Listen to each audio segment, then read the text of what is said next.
প্রিয়জনের টানে ঈদের দিনেও বাড়ি ফিরছেন অনেকে। রাজধানীর বাস টার্মিনালগুলোতে সকাল থেকেই মানুষের উপস্থিতি ছিল চোখে পড়ার মতো।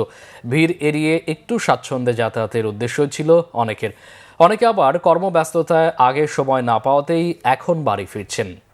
ঈদ মুবারক, ঈদ মুবারক, ঈদ মুবারক। ঈদের এই শুভেচ্ছা রাজধানীর মহাখালী বাস টার্মিনাল থেকে। ঈদের নামাজের পরপরই রাজধানীর টার্মিনালগুলোতে গ্রামের বাড়িতে ছুটে চলা অসংখ্য মানুষ। প্রিয়জনের সাথে ঈদ আনন্দ ভাগাভাগি করে নেয়ার অপূর্ণতা তাদের চোখে মুখে। সেই পূর্ণতা দিতে তাই আজকের দিনটিকে বেছে নেয়া। অনেকে যেতে পারেননি কর্মব্যস্ততার কারণে।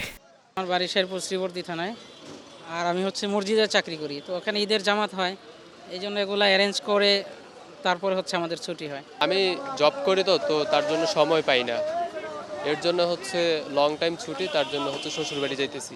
ঢাকা আগারগা থাকি, তো আমার বাসা ময়মনসিংহ, তো এখানে আর কি মসজিদের দায়িত্বে, তো ঈদের নামাজ পড়ে এখন রওনা হয়েছি আর কি বাড়িতে যাওয়ার জন্য আর কি। ছেলে মেয়ে বাড়িতে আছে, আনন্দ এই জন্য আনন্দ বুক করার জন্য যাইতেছি, ছুটি পাইছি।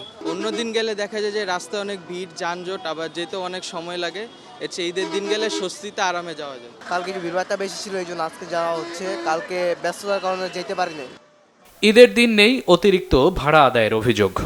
বামন বেড়া যেতে আসি না, ভাড়াই একে ওই আগের মতনে ভাড়া। টিকিট দিচ্ছি হালুয়াঘাট, ফুলপুর, হালুয়াঘাট 450 টাকা, সরকার নির্ধারিত ভাড়া 450 টাকা নিচ্ছি। একটা দুইটা আইতেছে যাত্রী, আধা ঘন্টা 2 ঘন্টা করে সময় লাগতেছে গাড়ি ভরতে। আন্তনগর ট্রেন যাত্রা বন্ধ থাকায় ঈদের দিন মূল ভরসা বাস। ঈদের এই দিনেও প্রিয়জনকে একটু কাছে পাওয়ার, একটু ছুঁয়ে দেখার আকাঙ্ক্ষা আরও তীব্র হয়েছে অনেকের মাঝে। তাই তো উৎসবের এদিনেও আপনজনকে কাছে পাওয়ার জন্য গ্রামের বাড়িতে ছুটছেন অনেকেই। ঈদ হোক আনন্দের, ঈদ হোক বৈষম্যহীন, ঈদ হোক সবার। মামুন আবদুল্লাহ, বাংলা ভিশন, ঢাকা।